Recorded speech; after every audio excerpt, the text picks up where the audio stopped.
할렐루야. 우리 인생에 빛이라는 것이 얼마나 소중한지 모릅니다. 빛이 없으면 살 수가 없고 빛이 없으면 분별할 수가 없습니다.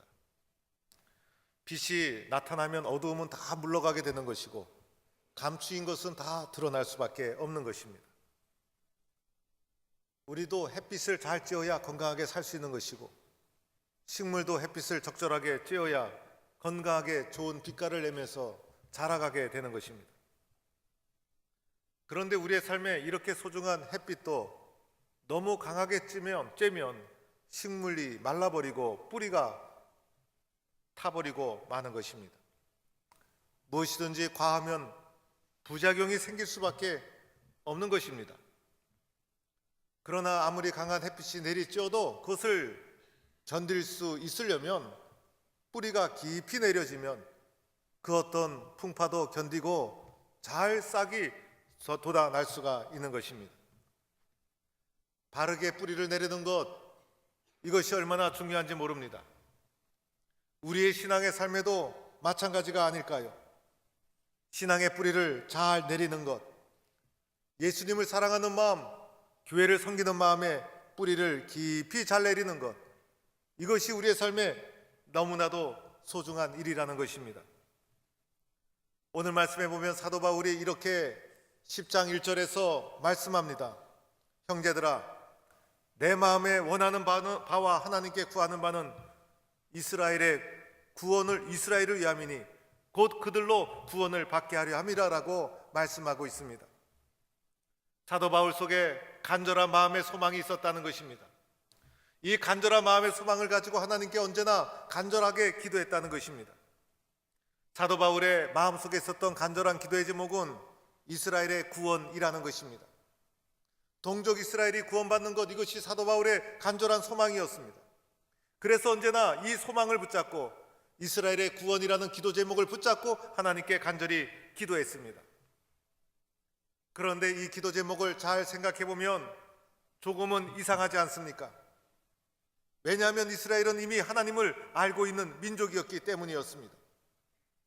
더하여 하나님을 알고 있을 뿐만 아니라 하나님에 대해서 특별한 열심을 가지고 있었던 민족이 이스라엘 민족입니다. 사도 바울이 나의 간절한 소망은 이방인의 구원입니다, 또는 로마인의 구원입니다, 또는 복음이 전 세계에 퍼지는 것입니다라고 말했더라면 당연한 것이고 아무 문제가 없는 것인데, 나의 간절한 소망은 이스라엘의 구원입니다 라고 말하고 나니 이 기도 제목이 조금은 이상하게 들린다는 것입니다. 우리의 기도 제목은 포항 시민의 구원입니다, 또는 대한민국의 구원입니다 라고 말한다면 모든 사람이 당연하게 받아들이고 문제가 없는 것인데, 나의 간절한 기도 제목은 포항 동북교회 성도들의 구원입니다 라고 말했더라면 이 기도 제목은 어쩐지 이상하게 들릴 수밖에 없는 것입니다. 하나님을 잘 믿고 교회를 잘 섬기는 집사님 혹은 권사님께 여러분이 집사님 제가 기도하고 있습니다 라고 말했다고 합시다. 집사님이 너무나 좋아서 무슨 기도를 합니까? 물어봤더니 집사님의 구원을 위해서 기도하고 있습니다 라고 대답했다면 여러분의 마음이 어떠했을까요? 매우 당황스럽지 않을까요? 제가 어느 날 권사님을 붙잡고 권사님 제가 기도하고 있어요. 그랬더니 권사님이 목사님 감사해요. 무슨 기도 드립니까? 권사님의 구원을 위해서 기도합니다. 이렇게 말한다면 몹시 당황스러운 일인 것입니다. 바울은 이스라엘이 하나님을 알고 있다는 것을 알고 있었어요. 하나님에 대한 남다른 열심이 있다는 것도 알고 있었어요. 그 열심, 모든 것을 인정하고 있었어요. 그런데 바울이 왜 이렇게 이스라엘의 구원이 나의 기도 제목입니다라고 말하게 되었을까요? 그들이 하나님에 대한 열심이 하나님에 대한 올바른 지식에서 나타난 것이 아니었기 때문이었어요. 이것이 바로 문제였다는 것입니다. 열심은 있었지만은 하나님에 대한 올바른 지식이 없었어요. 열심은 있었지만은 하나님을 제대로 알고 있지 않았어요. 심지어는 하나님에 대해서 무지했어요. 하나님의 뜻을 분별하지 못했어요. 하나님이 원하지 않는 열심을 했다는 거예요. 열심이 있었지만은 하나님과 관계가 없었어요. 하나님의 무지한 열심, 하나님을 제대로 알지 못한 데서 나온 열심, 하나님을 올바로 알지 못하고 하는 열심, 문제가 있다는 것입니다. 이러한 열심을 하나님이 기뻐하실 리가 없죠. 이러한 열심이 우리에게 감동을 줄 수가 없는 것입니다. 이러한 열심은 아무런 의미가 없다는 것입니다.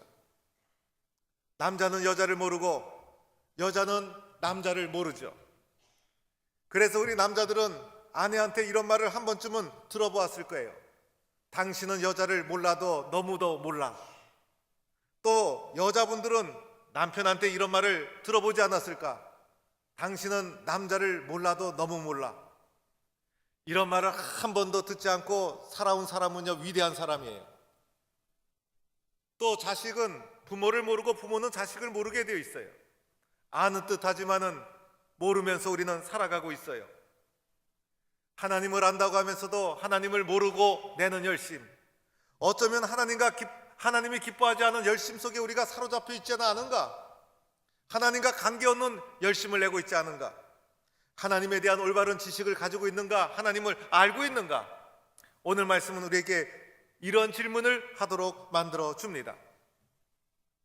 오늘 이 말씀은 우리의 신앙생활을 돌아보게 만들어 줍니다. 우리 모두는 신앙생활 열심히 합니다. 교회 봉사 열심히 합니다. 그러나 너희의 열심이 잘못된 것이다, 너희의 열심은 하나님을 바르게 아는 데서 나온 것이 아니다라고 하나님이 말씀하신다면 얼마나 후회스럽고 얼마나 당황스러운 일이 되겠습니까? 하나님에 대한 올바른 지식이 없으면 어떻게 될까요? 하나님의 뜻을 나타내고 하나님의 의를 드러내지 못한다는 거예요. 하나님을 알아야 하나님의 의를 드러내지 않습니까? 그런데 하나님의 의에 복종하기보다도 자기 의를 드러내고 만다는 것이죠. 자기 의를 드러내고 자기 만족을 시키고 자기 과시를 하고 자기 자랑을 한다면 우리의 열심이 아무리 많은 열심이라 할지라도 그 열심이 무슨 의미가 있겠습니까? 도리어 이런 열심 내는 사람 때문에 교회가 문제가 생기고 혼란이 일어나게 되는 것입니다.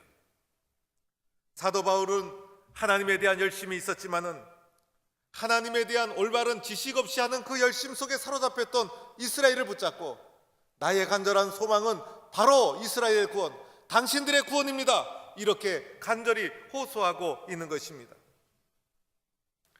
오늘 우리는 나의 열심을 되돌아봐야 합니다. 나의 열심은 하나님에 대한 올바른 지식, 하나님에 대한 올바른 이해 위에 서 있는가? 나의 열심은 하나님에 대한 올바른 믿음 위에 세워져 있는가? 나의 열심을 통해서 하나님의 의가 드러나고 있는가? 아니면 나의 의가 드러나고 있는가? 우리는 신앙생활을 열심히 해야 합니다. 헌신적으로 교회를 섬겨야 합니다. 열심과 헌신 속에 교회가 세워지는 것이고 복음이 증거되는 것이에요. 우리가 열심히 내지 않으면 이 복음, 이 교회를 누가 지키겠어요? 그러나 우리의 열심과 헌신이 끊임없이 하나님에 대한 올바른 믿음 위에 세워져 있다라는 확신과 점검, 이것이 우리에게 필요하다는 것입니다. 그러기 위해서 어떻게 해야 되는가? 첫째는 끊임없이 회개해야 한다는 것입니다. 이 회개가 얼마나 중요한지 모릅니다. 회개하지 않으면 어느새 나도 모르게 교만의 위치에 이르게 되는 거예요.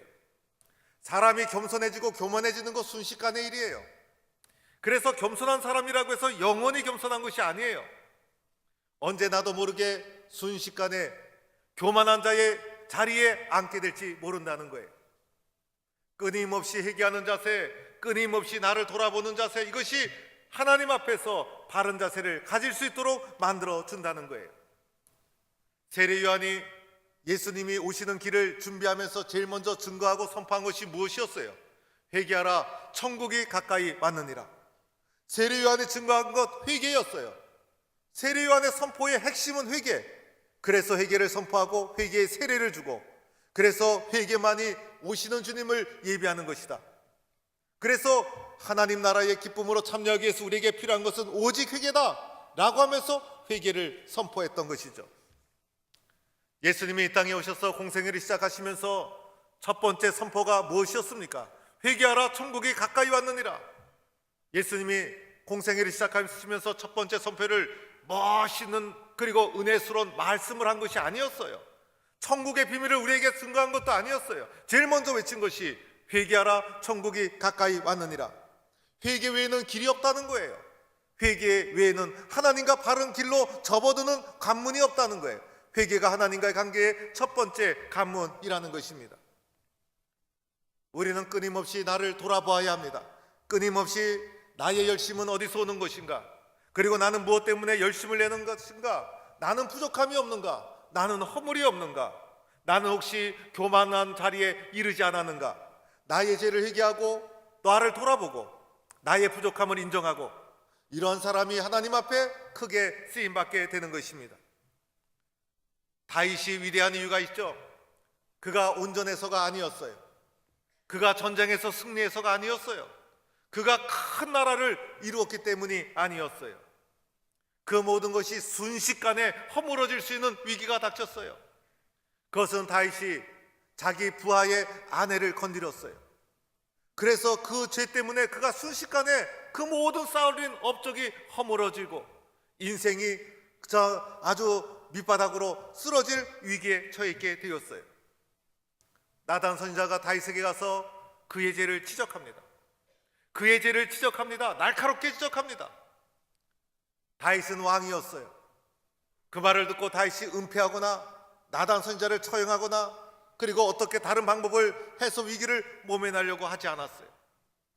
하나님 앞에 엎드려 회개하기 시작합니다. 이때 다윗이 지은 시가 시편 51편의 말씀이에요. 다윗이 지은 51편의 시에 보면 이렇게 말씀하고 있어요. 하나님이여, 내 속에 정한 마음을 창조하시고 내 안에 정직한 영을 새롭게 하소서. 나를 주 앞에서 쫓아내지 마시고 주의 성령을 거두지 마소서. 하나님의 정한 마음, 정직한 영을 사모하는 구구절절 애타는 마음이 이 속에 담겨 있어요.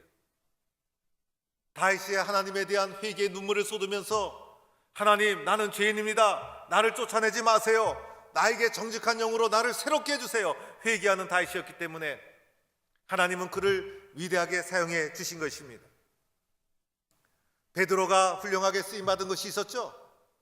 12제자 중 모두가 훌륭했지만 그 중에서 가장 훌륭하게 쓰임받은 이유가 있었어요. 그 누구보다도 탁월해서가 아니었어요. 베드로는 자충우돌하는 실수가 많았던 사람이었어요.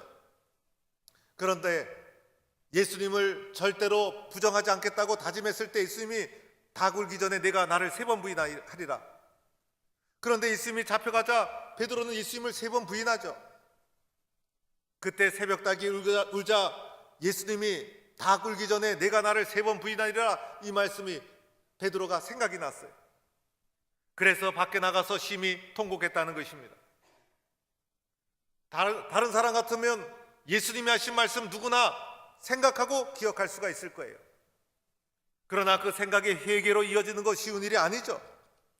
베드로는 그 다 꾸는 소리에 주님의 음성을 생각하고 그 생각을 은폐하거나 생각을 숨긴 것이 아니라 그것을 회개로 이어나가게 됩니다. 밖에 나가서 심히 통곡했다고 하는데 여기서 통곡은 눈물을 주르륵 흘리면서 흘리는 통곡을 말하고 있는 거예요.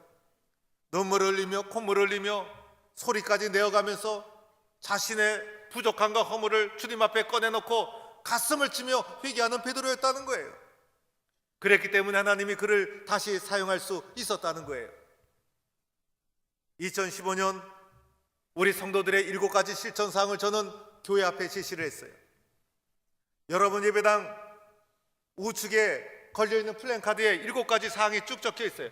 예배당에 오시면 늘 이 7가지를 여러분은 눈으로 확인하시고 나도 저렇게 살아야지, 신앙의 원초적인 가장 중요한 영적 자세를 회복해야지라는 마음으로 7가지 자세를 확인하고 여러분이 기도하면서 예배를 준비하셔야 합니다. 그런데 그 중에 첫 번째가 회개 실천이에요. 첫 번째가 회개 실천이에요. 회개하지 않으면 은혜가 없는 거예요. 회개하지 않으면 하나님 앞에 성장하지 않아요. 회개하지 않으면 성숙하지 않아요. 회개하는 성도가 살아나는 것이고 회개하는 자가 쓰임받는 것이고 회개하는 사람이 주님의 마음에 뿌리를 내릴 수가 있는 거예요. 요한일서 1장 9절에 성경은 우리에게 이렇게 말합니다. 만일 우리가 우리 죄를 자백하면 그는 미쁘시고 의로우사 우리 죄를 사하시며 우리를 모든 불의에서 깨끗하게 하실 것이요. 우리의 죄를 자백하라는 거예요. 스스로 고백하라는 거예요. 스스로 고백하지 않으면 하나님이 기뻐하지 아니하신다는 거예요. 남이 강요해서 고백하는 것은요, 그것은 바람직한 고백이 아니에요. 내 스스로 나 자신을 하나님 앞에서 성찰하면서 스스로 고백하고 그러함을 통해서 회개의 문을 통과할 때 나는 하나님 앞에 바른 지식, 바른 자세를 가질 수가 있는 것이고, 나의 열심이 하나님 앞에 바르게 뿌리내린 열심이 될 수가 있다는 거예요. 회개하지 않은 사람은 쉽게 교만해질 수 있어요. 회개하지 않은 사람은 쉽게 다른 사람을 정죄할 수 있어요. 그러나 회개하는 사람은 끊임없이 하나님 앞에 자신의 마음을 뿌리내리며 쓰임받게 된다는 것입니다. 이렇게 끊임없이 회개를 통해서 하나님 앞에 가까이 나아가는 성도가 될 수 있기를 바랍니다. 두 번째는 예수 그리스도만을 바라보아야 하는 거예요. 오늘 말씀에도 그 말씀을 하고 있는 것이죠. 4절 말씀에 그리스도는 모든 믿는 자의 의를 이루기 위해서 율법의 마침이 되었느니라. 예수님만이 하나님의 의를 이루신 분이에요. 예수님만이 율법의 완성이요 율법의 마침이 된 분이에요. 율법의 요구를 온전하게 이룰 사람이 세상에 어디 있겠어요? 우리 모두는 허물 많고 부족하고 연약한 존재예요. 그러나 예수님은 율법의 모든 요구를 온전하게 이루신 분, 하나님의 의를 이루신 분, 그래서 우리의 마음과 눈과 모든 초점은 오직 예수님께 맞추어져 있어야 되는 거예요. 열심을 내면서 신앙의 길을 걸어가면서 사람을 의식하고 사람의 평가에 매달리지 마세요. 사람의 인정에 여러분 매달리지 마세요. 오직 우리는 주님만을 바라보며 나아가는 거예요. 우리의 초점, 우리의 관심, 우리의 마음 모든 것이 예수님께 가야 되는 거예요. 어떻게 하면 예수님이 기뻐하실까? 어떻게 하면 예수님이 좋아하실까? 어떻게 하면 예수님을 본받을 수 있을까? 우리의 신앙의 핵심 중심에 예수님이 놓여 있어야 된다는 거예요. 우리의 신앙의 핵심에 다른 것이 있어서는 안 되는 거예요. 사람의 평가, 사람의 인정, 심지어는 담임 목사의 인정에도 연연하지 마세요.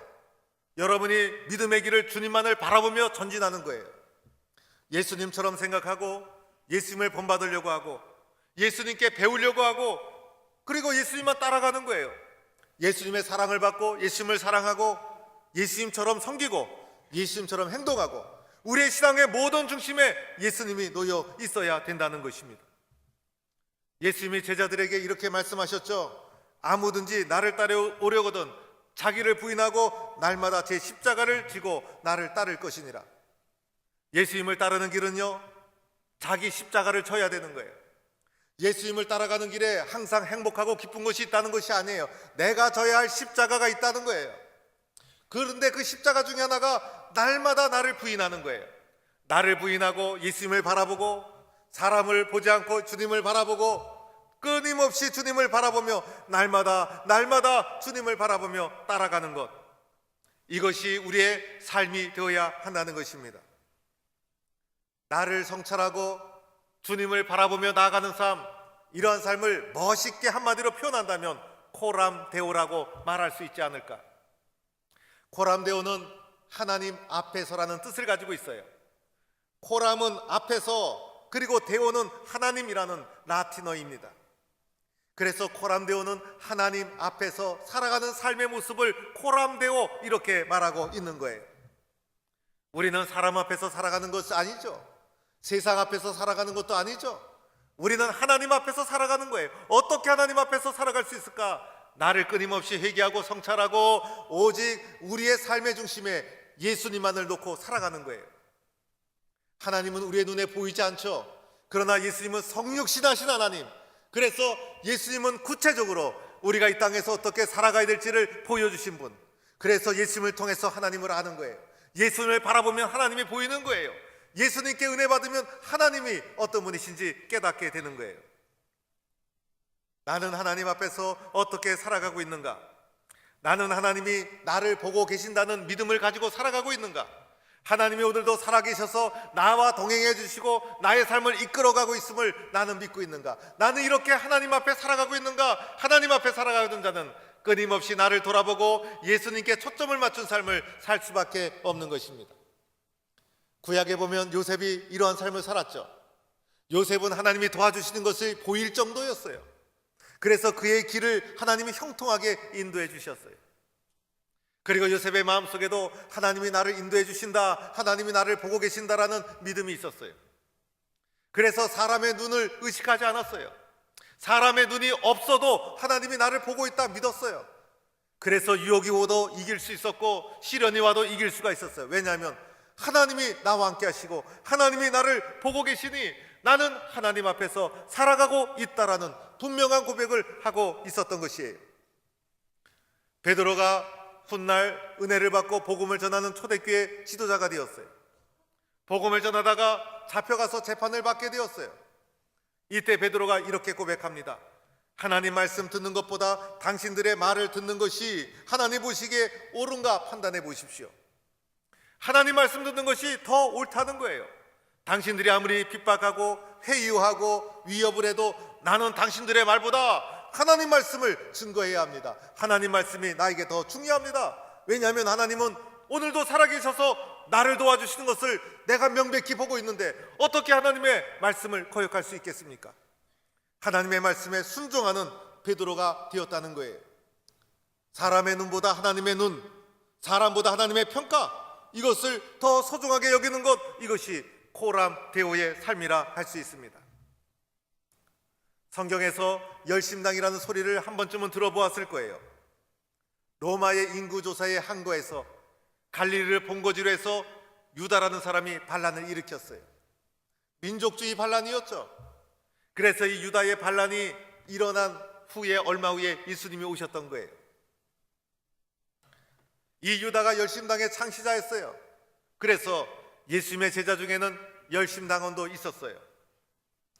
열심이라는 것은 율법과 신에 대해서 열심히 있다, 이런 뜻이에요. 그래서 이들이 얼마나 열심히 있었는지 몰라요.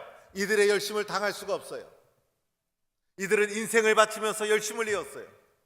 율법을 어기는 자는 즉각 처단을 했어요. 그것이 하나님에 대한 열심이라고 생각했어요. 이들의 열심을 따라갈 자가 없었어요. 그런데 불행하게도 이들의 열심은 하나님에 대한 올바른 지식 위에 세운 것이 아니었죠. 그러다 보니 예수님도 알아보지 못하고 결국은 이들의 열심이 역사의 도상에서도 아무런 의미 없이 끝나고 말았다는 것입니다. 베드로도 열심히 있었기 때문에 예수님을 따라다녔죠. 그러나 베드로의 초기 사역, 자기 열심이 더 컸었어요. 자기 열심이 컸을 때는 예수님이 하시는 일을 가로막고 예수님 그러면 안 됩니다라고 주님이 가시는 길을 가로막게 되었던 거예요. 가룟 유다는 자기 열심으로 예수님을 따라다가 자기 열심을 극복하지 못했죠. 그래서 예수님을 팔아넘긴 것도 자기 열심 때문이었어요.